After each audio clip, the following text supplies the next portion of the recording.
ser preso, sem medo de perseguição. Ainda bem, porque passaremos em dias difíceis, não é?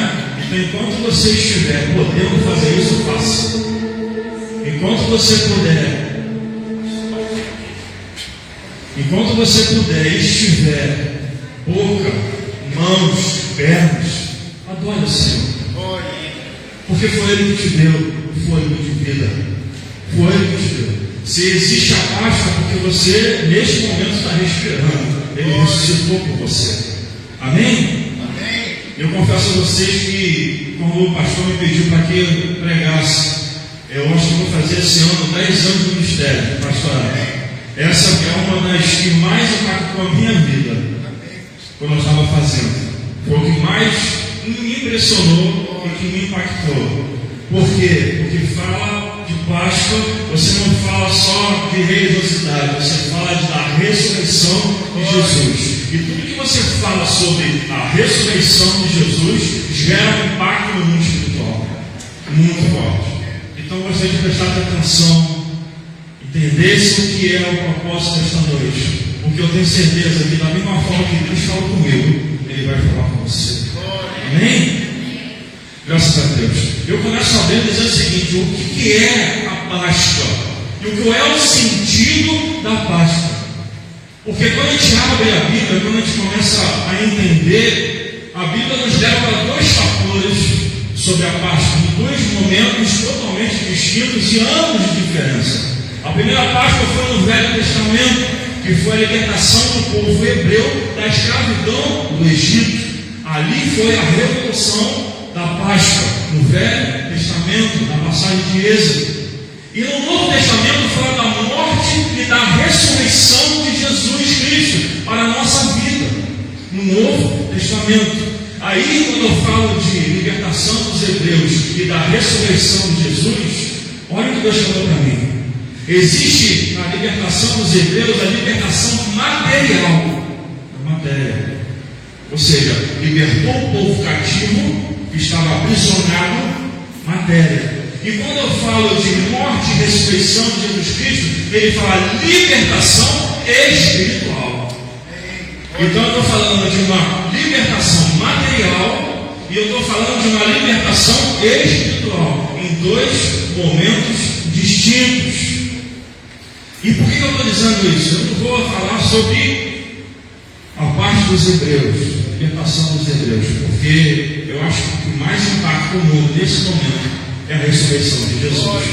E antes da sua morte, eu quero dizer para vocês que prenderam Jesus. Ele estava no Getsemane, e um dos seus discípulos, Judas, ele apenas dá um beijo no rosto para que os soldados pudessem pegá-lo. E prenderam Jesus. Ali prende Jesus, os dão uma surra, açoites. Para quem não sabe, não era somente de chicote, porque na ponta do chicote existiam ossos, na ponta do chicote existiam navalhas, para que quando entrasse na carne da pessoa e quando ele puxasse, saísse carne, saísse pedaços. Então os açoites em Jesus não foram apenas chicotes, além da surra que ele levou, né? Foram açoites, foram surras, e os chicotes entravam em sua carne, e quando eles puxavam, arrancavam pedaços. Ali colocaram uma coroa de espinhos. Não foi uma coroa comum, não é uma coroa de espinho que nós estamos acostumados. Às vezes a gente vai botar a mão numa planta, a gente escapa nosso dedo, machuca, né? Imagina um espinho grande que foi colocado, não foi apenas colocado normal, como eles falam no boné. Ele foi emperrado na cabeça de Jesus. Entrou os espinhos na cabeça de Jesus. E os colocaram numa cruz que era maior do que a dele. Porque na época, para quem não sabe, ele foi trocado com Barrabás. Quem era para ser crucificado não era Jesus, era Barrabás. Amém, não amém? E Barrabás, segundo os teólogos e os cientistas da época, falam que Barrabás era muito grande. E a cruz ao qual deram para Jesus ser crucificado era maior do que ele. Então como é que eu vou colocar uma pessoa de estatura mediana numa cruz enorme? Então teve que esticar além da normalidade. Então não é só esticar o braço, é esticar e puxar para que pudesse colocar os pregos nas mãos e colocar os pregos nos pés, para que houvesse um equilíbrio, para que não tombasse. Até nisso, o inimigo ele foi sádico, o inimigo ele foi perspicaz, na altura de Jesus. E ali foi colocado sob o sol, e ele fica pingando sangue, passa-se o tempo. Eu estou falando para vocês isso para vocês entenderem comigo, entrar no filme, entenderem comigo o que é a verdadeira ressurreição, porque não foi em vão, não é apenas já ressuscitou. Uma vez eu vi isso, uma pessoa, não. Existe todo um processo, querido. Jesus ele só ressuscitou, existe todo um processo, né? De riram dele, blasfemaram contra ele, cuspiram nele, espetaram com lança sobre ele lá em cima ainda.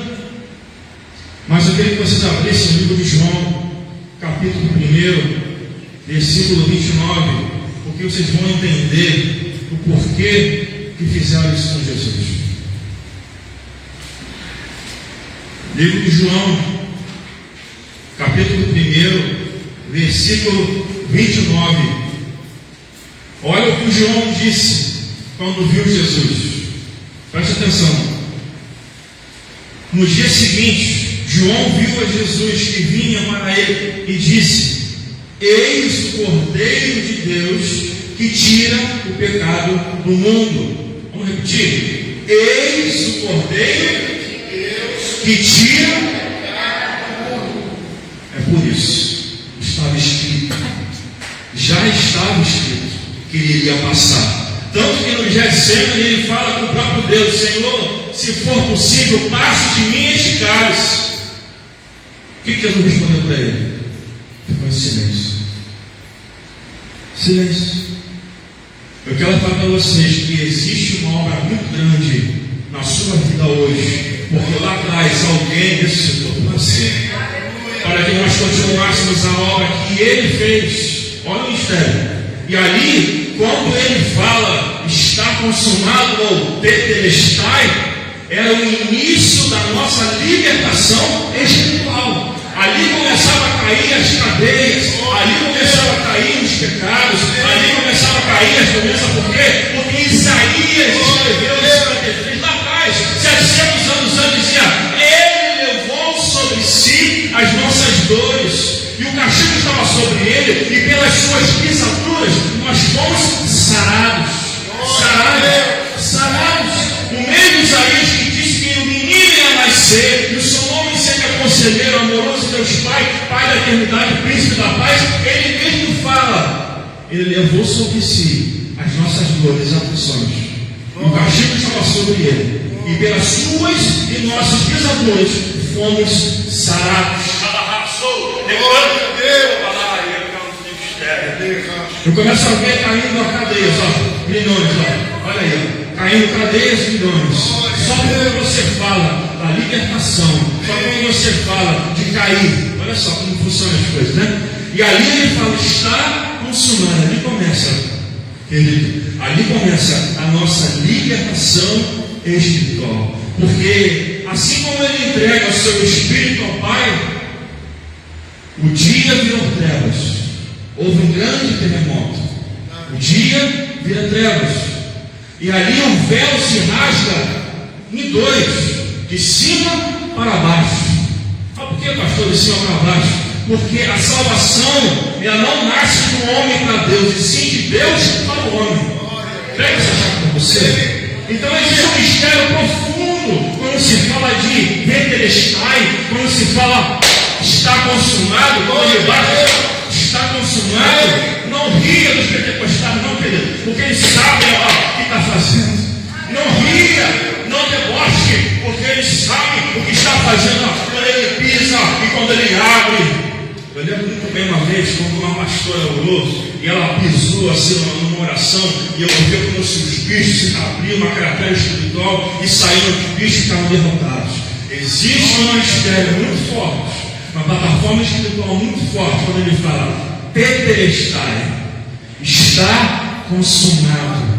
Tudo que foi escrito está sendo feito, está consumado. E ali, naquele momento, abram-se os sepulcros e os mortos em Cristo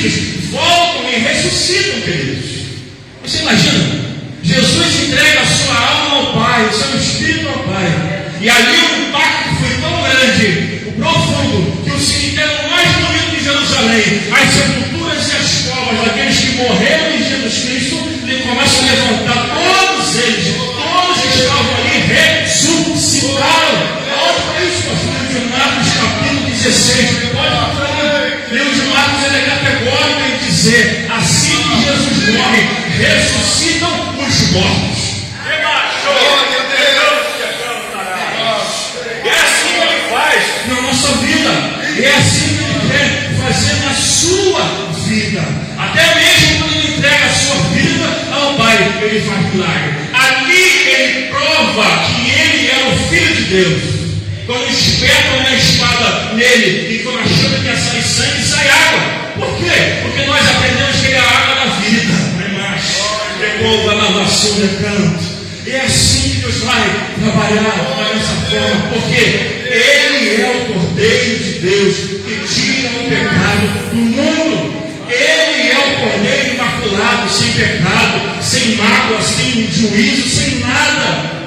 Ele levou sobre si as nossas dores e aflições, para que você pudesse estar aqui. A mão que segurou o martelo foi a mão de Deus. Os cravos que entraram em suas mãos e pés eram o meu e o seu pecado. Entenda que Deus ele tem tudo, ele tem um propósito. Entenda que Deus tudo ele faz e age de uma forma peculiar. Agora vamos abrir o livro de Marcos, capítulo 16. Livro de Marcos, capítulo 16.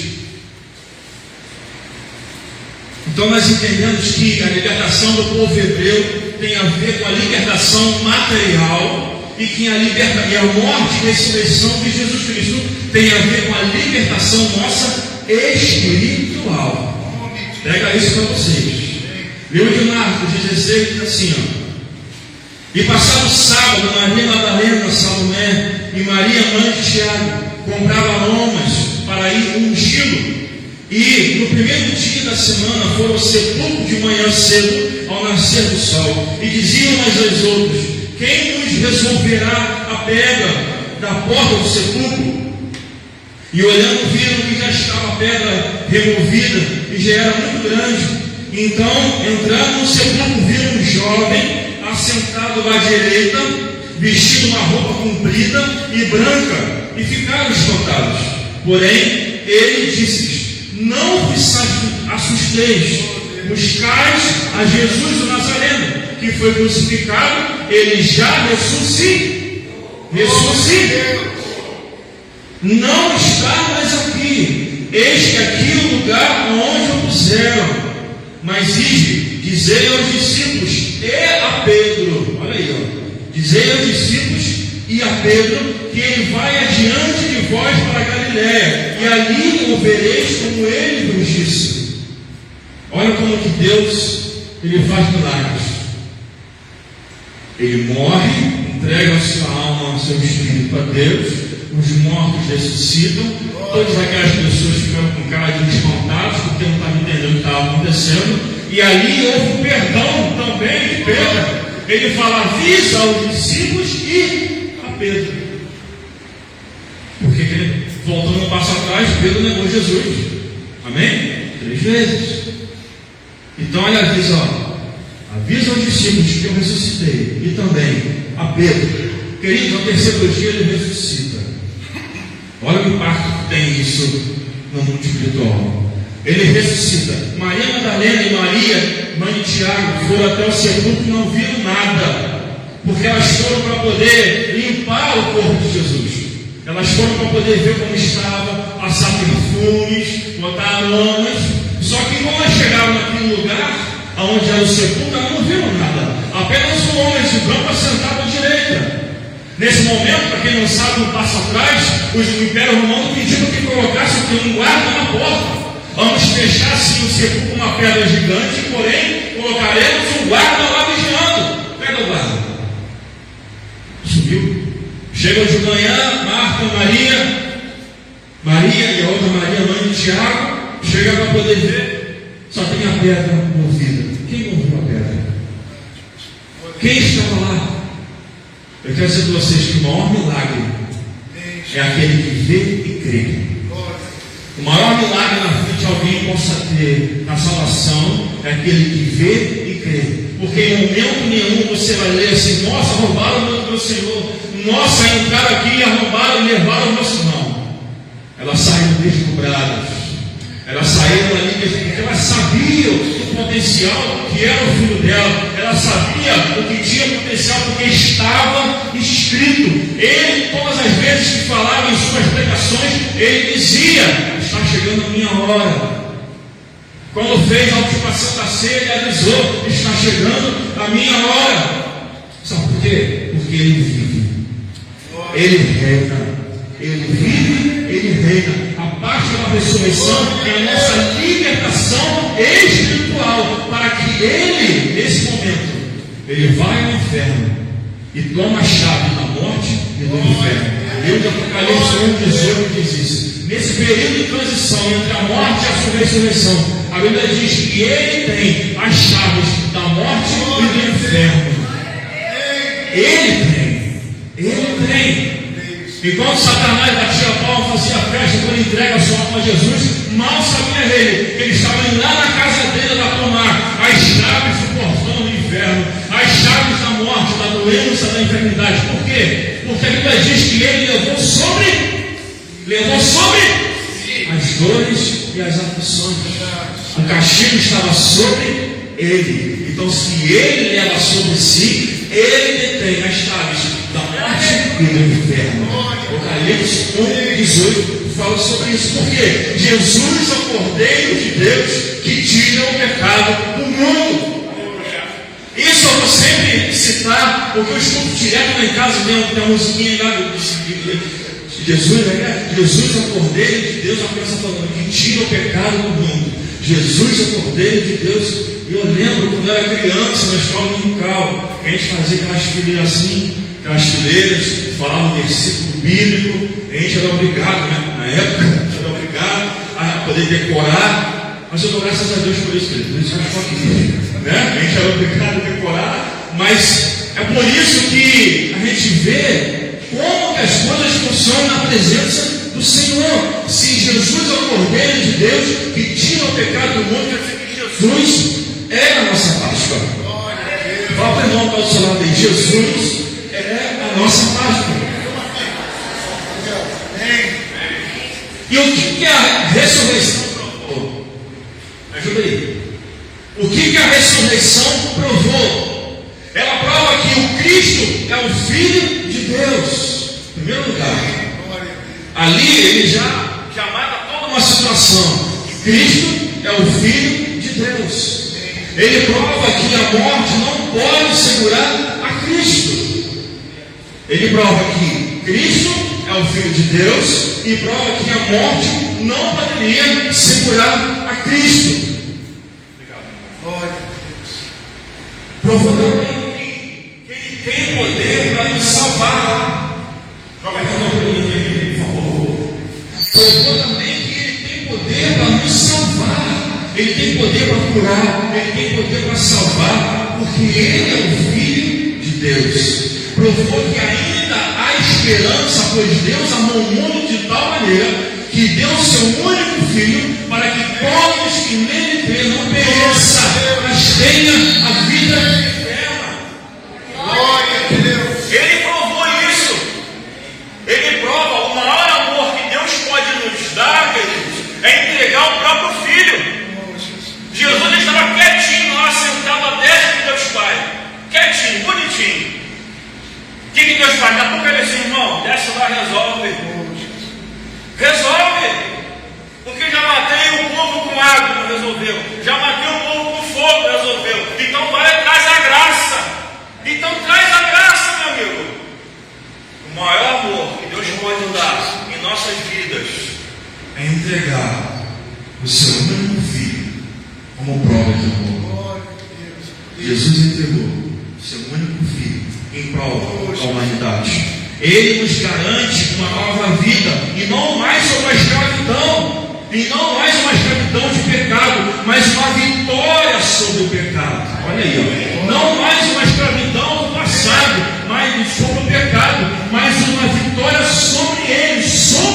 pecado. Eu te pergunto, qual é a Páscoa que você tem vivido? É uma reflexão que nós fazemos, né? Eu faço. E qual é a Páscoa em que nós temos vivido? A do Velho Testamento ou a do Novo Testamento? Porque a do Velho Testamento, eles foram libertos da matéria. Ali viveram a Páscoa, porém, escravos espiritualmente.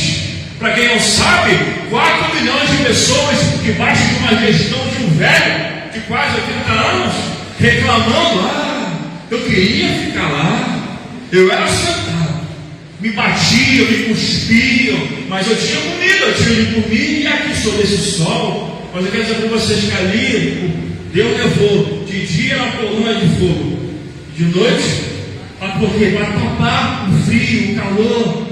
Todos eles tinham comido o maná descendo todo dia, a roupa e as sandálias cresciam junto com eles, mas eram escravos espiritualmente. Fizeram bezerro de ouro, não quiseram esperar Moisés descer. Uma vergonha, né? Uma vergonha. Tanto é que os seus corpos foram libertos, porque ali eles foram libertos apenas da matéria, mas eles viveram uma Páscoa momentânea. Seus corpos foram libertos, mas seus espíritos ficaram presos lá atrás. O corpo foi liberto, viveu a Páscoa, aleluia, né? Mas aí o seu espírito ficou agarrado lá. Eu nasci assim, eu sou assim, né? Já sabe o que eu vou falar, né? Filho de Gabriel, né? Eu nasci assim, eu sou assim. Por quê? Por mais que a matéria seja solta, o espírito ficava agarrado lá atrás. Tanto é que Josué e Caleb foram as duas únicas pessoas que saíram do Egito e que entraram na terra prometida. De toda aquela constelação de povo, de quase 4 milhões de pessoas, somente 2 pessoas entraram do povo original. 2. Claro que passando seus filhos, os netos, foram procriando, né? Gerações. Estamos falando de 40 anos. Mas de todas aquelas pessoas que foram libertas para trás, apenas 2 entraram na terra prometida. Quem saiu do Egito pôde cruzar e chegar na terra prometida e dizer: eu venci. Esses 2 podem dizer que viveram a Páscoa. Mas aí eu quero devolver a pergunta: em qual Páscoa você quer? E quer viver? Se é do Velho, a sua do Novo. Se eu falo do Novo Testamento, eu digo, foi a libertação não só do corpo, mas também do Espírito. A ressurreição de Jesus nos traz a libertação, a restauração do corpo e também do Espírito. Olha como o impacto ele é forte. A sua ressurreição prova a sua misericórdia, a sua salvação e o amor à humanidade. Não tem como fugir do amor de Deus. Não tem como fugir, porque Ele é o Cordeiro de Deus que tira o pecado do mundo. Vamos repetir? Ele é o Cordeiro de Deus que tira o pecado do mundo. Jesus foi crucificado no meio de 2 criminosos. Ali eles colocam Jesus como criminoso. Mas qual era a sua ficha? Tinha. Ele olha para o lado esquerdo, só vê um cara zombando dele.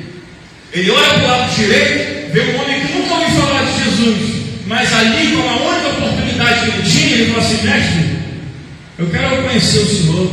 Quem é você? Eu aceito você é o rei, né? Em trocadilhos de palavras. E que Jesus falou para ele: hoje mesmo estarás comigo no paraíso. Sem batismo, sem nada. Ele apenas aceitou Jesus ali na última hora, no último evento, no último minuto. Sabe por quê? Porque ele creu. Ele creu. E muita gente batendo pau para a religiosidade. Tem que batizar. Tem que fazer isso. Gente, em nome de Jesus.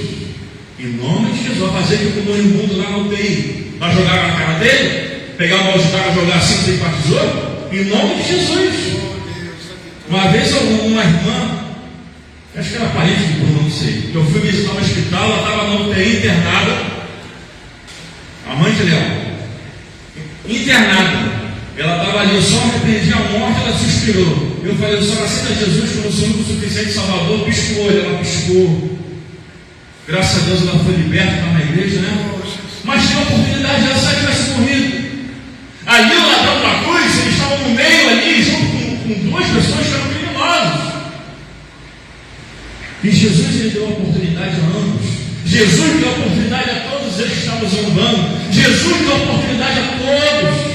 Mas mesmo em sua morte, todos eles tiveram que ver o milagre da ressurreição. Todos eles tiveram que ver o milagre quando ele morre, quando ressuscita aqueles mortos. O milagre quando sai água de dentro dele. O milagre da vida. Todos eles tiveram que ver. Todos eles. Páscoa é vida eterna.